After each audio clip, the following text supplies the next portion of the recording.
Hello friends, मैं गौरव maths with GS में आपका स्वागत करता हूं। दोस्तों, जैसा कि आप बोर्ड पर लिखा देख पा रहे होंगे, प्रीवियस ईयर क्वेश्चन पेपर्स 2021।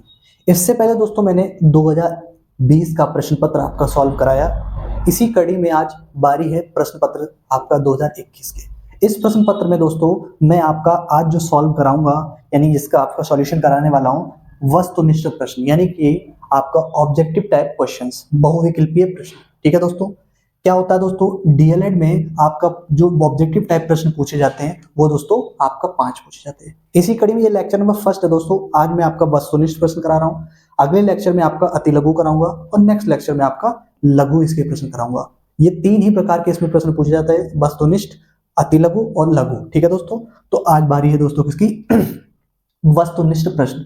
ध्यान रखना दोस्तों, प्रत्येक प्रश्न जो है 1 अंक का होता है, प्रत्येक प्रश्न 1 अंक का होता है। तो चलिए दोस्तों, ये इंफॉर्मेशन आपको क्लियर हो गई होगी। अब मैं बात करता हूं प्रश्न की। प्रश्न संख्या 1 क्या कह रहा है कि किसी ठोस द्वारा घेरे गए स्थान की माप कहलाती है। कोई ठोस है, उसके द्वारा घेरे गए स्थान की माप क्या कहते हैं, उसको कहते हैं दोस्तों आयतन। क्या कहते हैं दोस्तों, आयतन। आयतन का मतलब दोस्तों वॉल्यूम, क्या वॉल्यूम कहते हैं। नेक्स्ट प्रश्न की बात करेंगे तो नेक्स्ट प्रश्न क्या कह रहा है कि -1 और 1 के बीच कितनी परिमेय संख्या प्राप्त हो सकती है। तो ध्यान दो दोस्तों, जरा थोड़ा सी बात क्लियर कर देता हूं आपका कि व्हाट इज रैशनल नंबर, यानी परिमेय संख्या क्या होती है। तो परिमेय संख्या को क्लियर करते हो दोस्तों। तो परिमेय संख्या दोस्तों कैपिटल क्यू से डिनोट की जाती है। ध्यान देना, ऐसा नंबर जो P अपॉन क्यू के रूप में लिखा हो। किसके, P अपॉन क्यू के रूप में। अब जरूरी नहीं कि हर संख्या P अपॉन क्यू के रूप में लिखी हुई परिमेय संख्या कहलाएगी। क्या परिमेय संख्या कहलाएगी। तो आप कहेंगे फिर सिंपल सी बात है, P और Q में कुछ कंडीशंस होती हैं। वो कंडीशन क्या होती है, जहां पर, ध्यान देना दोस्तों, जहां ध्यान देना, पहली कंडीशन दोस्तों क्या होती है कि Q does not equal to 0। Q does not equal to 0 mean जो डिनोमिनेटर है, डिनोमिनेटर यानी आपका जो हर है वो 0 के बराबर नहीं होना चाहिए, 0 के बराबर नहीं होना चाहिए। दूसरी बात दोस्तों क्या है कि जो P और Q दोनों पूर्णांक हो। क्या, पूर्णांक दोस्तों, यानी कि इंटीजर्स। ठीक है दोस्तों। और थर्ड कंडीशन क्या होती है, इंटीजर्स दोस्तों क्या होता है आपका, सिंपल सी बात है, ये नंबर लाइन होती है ऐसी वाली, ये मिड में 0, राइट में जाओगे तो 1 2 एंड ऑन, इधर लेफ्ट में जाओगे तो -1 -2 एंड ऑन आगे तक। ठीक है दोस्तों, तो इसको कहते हैं आपका क्या, इंटीजर्स। ठीक है दोस्तों, पूर्णांक। थर्ड बात करते हैं, तो थर्ड कंडीशन क्या, थर्ड बहुत इंपॉर्टेंट कंडीशन है, क्या कि P और Q सहअभाज्य हो। सहअभाज्य, क्या दोस्तों, सहअभाज्य। सहभाज्य क्या मतलब क्या होता है दोस्तों, ये बताता हूं मैं आपको। इसको इंग्लिश में दोस्तों बोलते हैं को प्राइम। मतलब कि P और Q में एक के अदर कुछ भी कॉमन या उभयनिष्ठ ना हो, उसे कहते हैं सहभाज्य। यानी SP और Q दोनों क्या है, इंटीजर्स हैं, और इन दोनों इंटीजर्स में एक के अदर कुछ भी कॉमन ना हो तो आपका ये, तो 3 कंडीशन P और Q को फॉलो करनी पड़ेगी, तभी आपका क्या बनेगा दोस्तों, परिमेय संख्या। अब ध्यान दो दोस्तों, तो -1 क्या परिमेय संख्या है, बिल्कुल है। ध्यान रखना इस बात को दोस्तों कि आपका -1 और 1 दोनों परिमेय संख्या हैं। अगर कोई भी इस प्रकार का यहाँ पे एक संख्या -1 और 1 दी है, अगर यहाँ पर प्रश्न में आपका नंबर चेंज कर दे दोस्तों, अगर कोई और प्रश्न पूछ दे, तो ध्यान रखना दोस्तों कि 2 परिमेय संख्याओं के बीच में अगर आपको परिमेय संख्याएं पूछी जाएं तो आपका आंसर होगा इसके बीच में कितनी संख्या होंगी, अनंत संख्या होंगी। कितनी, अनंत संख्या, यानी 2 परिमेय संख्याओं के बीच में पूछा जाए कितनी परिमेय संख्याएं होती है, तो अनंत होती है। कितनी, इन्फिनिटी। ठीक है दोस्तों। नेक्स्ट प्रश्न संख्या थर्ड क्या कह रहा है, a² माइनस का 2ab प्लस का b², क्या कह रहा है, बराबर होता है। तो आपको दिख नहीं रहा, ये बीजगणित का एक फॉर्मूला है अलजेब्रा का, क्या, a² प्लस b² माइनस का 2ab किसका, a माइनस बी का होल स्क्वायर। तो ये तो फॉर्मूला ही पूछ लिया डायरेक्ट, तो आपका इसका बी आपका ऑप्शन करेक्ट होगा। थर्ड आपका क्वेश्चन का ऑप्शन नंबर बी।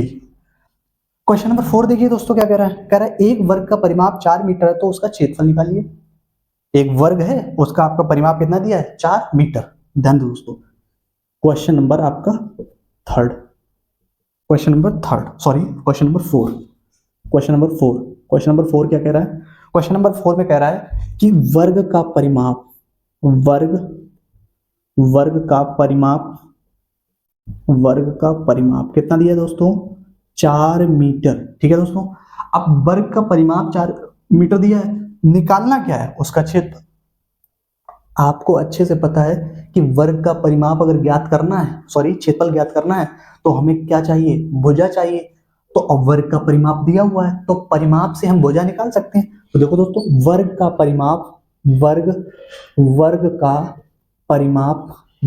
परिमाप बराबर मित्रों क्या होता है, 4 इंटू साइड। अब वर्ग का परिमाप दिया कितना है, 4 मीटर, रख दीजिए यहाँ पे 4 मीटर। 4 इंटू साइड, 4 से 4 कट गया दोस्तों, तो बताइए साइड बराबर कितना आ गया, 1 मीटर, 1 मीटर। जब आपका साइड पता चल चुकी है तो उसका क्षेत्रफल निकालना आसान हो गया। तो वर्ग का परिमाप और क्षेत्रफल क्या होता है, वर्ग का क्षेत्रफल बराबर क्या होगा दोस्तों, भुजा स्क्वायर, यानी साइड का होल स्क्वायर, ये फॉर्मूला होता है। और भुजा है कितनी, 1 मीटर का होल स्क्वायर, यानी इसको सॉल्व करोगे तो कितना आएगा, 1 मीटर स्क्वायर। अब ऑप्शन कौन सा सही है, ऑप्शन नंबर ए, क्वेश्चन 4 का करेक्ट ऑप्शन ये। आई होप दोस्तों क्लियर हो गई ये बात। चलिए दोस्तों, अब प्रश्न संख्या 5 की बात करते हैं। प्रश्न संख्या 5 क्या है, प्रश्न संख्या 5 कह रहा है निम्न में से कौन सा रैखिक समीकरण नहीं है। तो सबसे पहले आपको समीकरण बताता हूं क्या होता है। समीकरण क्या होता है दोस्तों, जहां पर इक्वल टू में कुछ लिखा हो या 0 लिखा हो या कुछ नंबर लिखा हो, उसे समीकरण कहते हैं। लेकिन ये कह रहा है रैखिक समीकरण क्या होता है, तो दोस्तों जरा इंट्रोड्यूस करा देता हूं। यहां पर आप नोटिस करेंगे, यहाँ पे m लिखा है, यहाँ पे y लिखा है, यहाँ पे x, यहाँ पे x। जो ये दोस्तों x, y और m लिखा हुआ है, ये एक्चुअल में है क्या, आप कहेंगे चर, क्या चर, यानी वेरिएबल है। 2, 5, 3 ऐसा कुछ ये लिखा हुआ है, ये क्या है, अचर, यानी कि आपका कांस्टेंट है, क्या कांस्टेंट।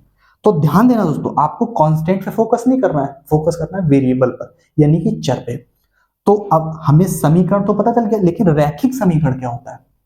तो ध्यान देना दोस्तों कि दिए हुए समीकरण में अगर वो समीकरण रैखिक समीकरण कहलाना चाहता है, आपका अपने आप को दिखाना चाहता है, तो उसको क्या करना होगा, उसको एक इंस्ट्रक्शन फॉलो करना होगा, क्या कि उसके प्रत्येक जो वेरिएबल है उसकी मैक्सिमम पावर दोस्तों कितनी होनी चाहिए, 1। कितनी, 1, यानी कि उसकी अधिकतम घात कितनी होनी चाहिए, 1। तो ध्यान दो दोस्तों, यहाँ पर m लिखा है, यहाँ पे भी m लिखा है, तो बताइए m की मैक्सिमम पावर कितनी है दोस्तों, 1। कितनी, 1।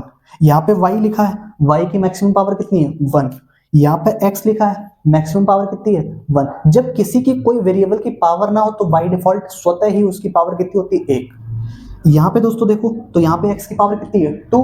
तो ध्यान से देखना दोस्तों, ये ऑप्शन ए रैखिक समीकरण है, ऑप्शन बी रैखिक समीकरण है, ऑप्शन सी रैखिक समीकरण, लेकिन ऑप्शन डी रैखिक समीकरण नहीं है। क्यों, आपको मैंने बताया ना कि मैक्सिमम जो वेरिएबल है उसकी मैक्सिमम पावर 1 होनी चाहिए, लेकिन यहाँ पे तो 2 है, तो ये आपका क्या होगा, ये क्वाड्रेटिक इक्वेशन यानी कि द्विघात समीकरण है। तो इसका ऑप्शन दोस्तों कौन सा, option number D is correct of this question. ठीक है, तो आपका क्वेश्चन नंबर 5 का आंसर कौन सा होगा, डी। तो आई होप दोस्तों ये मैंने जो प्रश्न कराए हैं आपको बहुविकल्पीय टाइप के वस्तुनिष्ठ प्रश्न पत्र 2021 के, आपको आई होप क्लियर हो गए होंगे दोस्तों। ठीक है, तो चलिए दोस्तों, तो दोस्तों इसी कड़ी में आपका ये पहला लेक्चर है प्रश्न पत्र आपका 2021 का, जिसमें मैंने आपको वस्तुनिष्ठ प्रश्न कराए। आगामी यानी आने वाले लेक्चर में आपको लेक्चर नंबर 2, 3 में आपका जो इसके अति लघु और लघु प्रश्न है उनको मैं कराऊंगा दोस्तों। तो दोस्तों आज के लिए इतना ही। अगर दोस्तों वीडियो अच्छी लगी हो तो लाइक करें, शेयर करें, अगर आपका चैनल पर नए हैं तो चैनल को सब्सक्राइब करें। धन्यवाद।